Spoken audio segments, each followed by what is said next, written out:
ये सर, बात यह है आईनी तरमीम के हवाले से, मौलाना के बगैर हम कोई तरमीम नहीं करेंगे, ये कहा है आज इरफान सिद्दीकी साहब ने। उन्होंने कहा जी मौलाना हमसे हैं, हम मौलाना से हैं।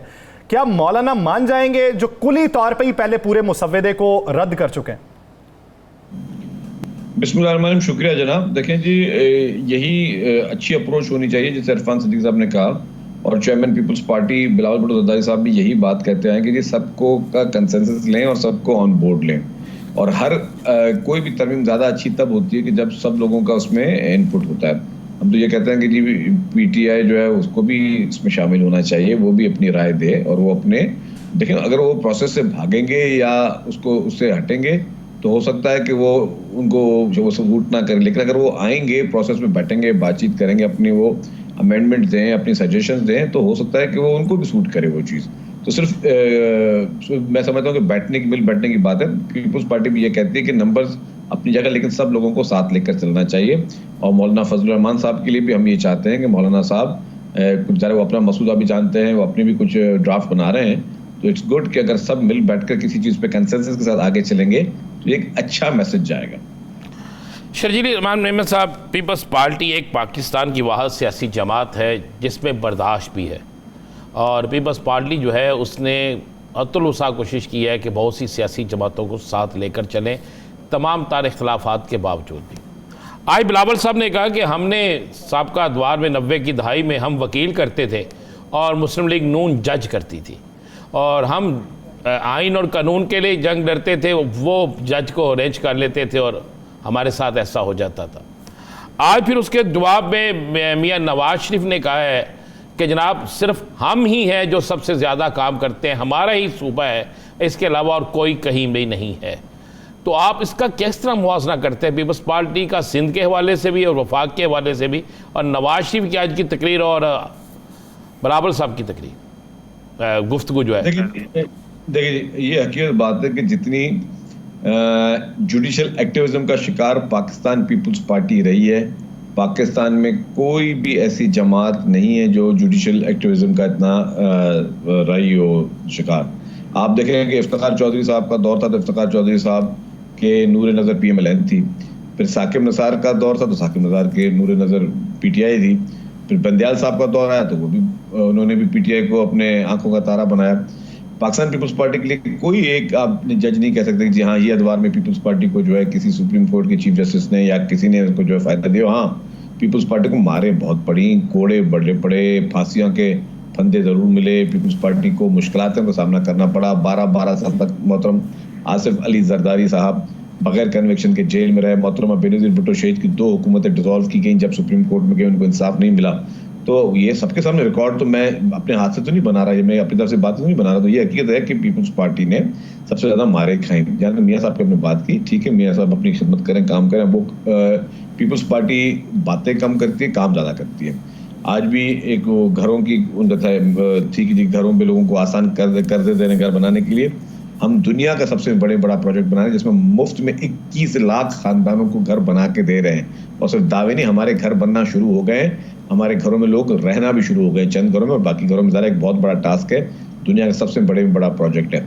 तो पीपल्स पार्टी, हम लोग फोटो सेशन में कम अमल करते हैं, पीपल्स पार्टी जो है वो पब्लिसिटी पे कम अमल करती है, पीपल्स पार्टी काम पर ज़्यादा अमल करते हो। तभी आपने देखें, मैं तो शायद पीपल्स पार्टी की तारीफ इसलिए करूँगा कि मेरा पीपल्स पार्टी से वास्ता या सिंध हुकूमत की नुमाइंदगी कर रहा हूँ, लेकिन अगर आप इस इलेक्शन के रिजल्ट देख लें तो पीपल्स पार्टी को जो इस वक्त हुकूमत सिंध की कारकर्दगी पे सिंध में वोट मिले हैं, उस तरह और किसी भी पार्टी को कारकर्दगी की बुनियाद पे वोट नहीं मिले। अच्छा शर्जील मेमन साहब, जिस तरीके से आपने हवाले दिए शुरू करके साकिब निसार साहब से उमर अताब बंदयाल साहब और उसके बाद की सूरत हाल तक आप पहुँचे हैं, तो फिर इसमें ये चीज़ वाज़े होती है कि इदारों में इस्लाहात जो हैं उस पर फिर इस बात की गारंटी क्या होगी कि शख्सियत तब्दील हो जाने से इस्लाहात भी आ जाएंगी? यही शख्सियात आईनी अदालत के अंदर जाके लगेंगी, तो गारंटी कौन देगा कि शख्सियात जो हैं वो किसी को सपोर्ट नहीं कर रही होंगी, किसी की पीछे बैकबोन नहीं बनी हुई होंगी?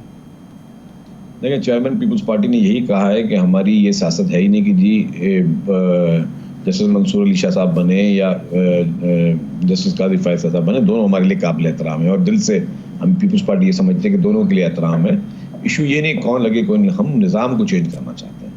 हम वो निज़ाम, जिस निज़ाम ने इस वक्त उस जुडिशल एक्टिविज़म ने इस मुल्क का सत्यानाश किया, जिस जुडिशल एक्टिविज़म की वजह से हमें अपने कायद खोने पड़े, जिस जुडिशल एक्टिविज़म की वजह से पीपल्स पार्टी की हुकूमतें डिसॉल्व की गई, मैं समझता हूँ कि पाकिस्तान की तकदीरों के साथ खेला गया। शहीद ज़ुल्फ़िकार अली भुट्टो साहब की शहादत जो है सिर्फ एक शख्स की, एक पार्टी लीडर की शहादत नहीं थी, वो शहादत पाकिस्तान की मैं समझता हूँ बहुत बड़ा नुकसान था। वरना अगर भुट्टो साहब की उस वक्त जो विजन था, वो जिस उस पर वो काम कर रहे थे, अगर उनको करने दिया जाता, आज पाकिस्तान जो है किसी भी बड़े गल्फ कंट्री से कम नहीं होता। तो ये और इसके अलावा जितने भी अनफॉर्चुनेटली गलत डिसीजन इफ्तिखार चौधरी जैसे जजेस ने या साकिब निसार ने या बंदियाल साहब ने जो दिए हैं, मैं समझता हूँ ये मुल्क की तारीख में जो है ये स्याह हरूफ में लिखे जाएंगे कि जिस तरीके से उन्होंने जुडिशल एक्टिविज्म में पाकिस्तान के साथ उन्होंने एक गंदा खेल खेला है। तो जहाँ तक आपका सवाल है, तो हम ये चाहते हैं निज़ाम तब्दील किया जाए ताकि निज़ाम में कोई चाहे भी तो किसी को नुकसान ना पहुँचा सके, मतलब अपनी ज़ाती मंशा ना किया जा सके। असल में होता क्या है, होता यह है कि जी एक मुल्क में आईन है, एक कानून है। आइन और कानून बनाना जो है वो पार्लियामेंट का काम है, अदालत का काम है उस जो आइन बनाया गया पार्लियामेंट का, उसके ज़रिए अवाम को रिलीफ देना और अवाम की केसेस को फैसला करना। अदालत का काम ये नहीं कि वो अपने कानून खुद बैठकर बनाए। और हम ये चाहते हैं कि इस वक्त लाखों केसेस पेंडिंग हैं, वो लाखों केसेस अगर पेंडिंग है तो उसके लिए कोई मैकेनिज्म बनाया जाए, उसके लिए मजीद कोर्ट्स हों। हम कहते हैं कि कॉन्स्टिट्यूशनल कोर्ट्स ना सिर्फ फेडरल में हो बट प्रोविंसेस में भी हो, ताकि जो प्रोविंशियल जो अदर सिविल सूट्स हैं, क्रिमिनल सूट्स हैं, उनके लिए अलग अदालतें उनको देखें, जो कॉन्स्टिट्यूशनल मैटर्स हैं उनको अलग अदालतें देखें और लोगों को ज़्यादा से ज़्यादा रिलीफ मिले। शर्जील मेमन साहब, एक तहरीक इंसाफ का जुलूस सिंध में निकलता है, आप उसे फ्री हैंड देते हैं, वो जुलूस निकलता है प्रेस क्लब से, अपनी मंजिल तक जाता है, जुलूस ख़त्म हो जाता है, कोई रुकावट नहीं होती। और पीटीआई खुद इस बात की तारीफ़ करती है कि उसमें कोई रुकावट नहीं आई, हमने पूरा जुलूस निकाला, मंजिल पे गए, तकरीरें की, वापस आ गए। पंजाब के अंदर फौरी तौर पर दफ़ा 144 लग जाती है, फौरी तौर पर कंटेनर रख दिए जाते हैं, सारा कुछ किया जाता है। क्या ये सियासी माहौल दुरुस्त नहीं हो सकता? क्या इस सियासी माहौल में कोई आप ही अपने सूबे की तरफ से किसी तरफ कोई चीज़ें भेजें ताकि कुछ बेहतरी आना शुरू हो? राना साहब, मैं अर्ज़ करूं कि पीपल्स पार्टी ये समझती है कि हर पॉलिटिकल पार्टी को सियासत करने का हक है, हर पॉलिटिकल पार्टी को जलसे जुलूस करने का हक है, इख्तियार है और उसको देना चाहिए। अनफॉर्चुनेटली मैं समझता हूं कि माजी में कुछ हमें गलत तजुर्बात हुए। 9 में कुछ इस तरह कराची में हमारी बसेस को आग लगाई गई, हमारी इमलाक को आग लगाई गई, वो गलत तजुर्बे थे। लेकिन जब भी कोई इस तरह के जुलूस ऐसे करते हैं तो हम उनसे वर्बल एश्योरेंस भी लेते हैं, उनसे हम अपनी सिक्योरिटी उस तरह करते हैं कि उस तरह की कार्रवाइयाँ फ्यूचर में ना हो। तो Peoples Party is very much clear और पीपल्स पार्टी हम चाहते हैं कि जिसको जलसा करना जलसा करे, जिसको हुकूमत करनी है, जिसको आके अपने प्रोग्राम्स करने करें, लेकिन पुरअमन होकर करें। और हम चाहते हैं कि यही पीटीआई अपना रवैया बेहतर करे। 9 में जैसे अगर हरकतें करेंगे, अगर 9 में जैसे वारदातें करेंगे, अगर 9 में की तरह लोगों को तंग करना शुरू करेंगे, लोगों की इमलाकों को जलाना शुरू करेंगे, लोगों के घरों में घुस के आग लगाने की कोशिश करेंगे, तो डेफिनेटली कोई भी हुकूमत उनको नहीं देगी। सिंध में पीपल्स पार्टी की जो सिंध हुकूमत है, उन्होंने कोशिश ये की कि अफाम व तफहीम से और डायलॉग से मसले को आगे हल करें। हम नहीं चाहते कि किसी के जलसे को रोकें, किसी के जुलूस को रोकें। जो इज़हार ख्याल, इज़हार आज़ादी का उनको हक है वो हम उनको प्रोवाइड करें।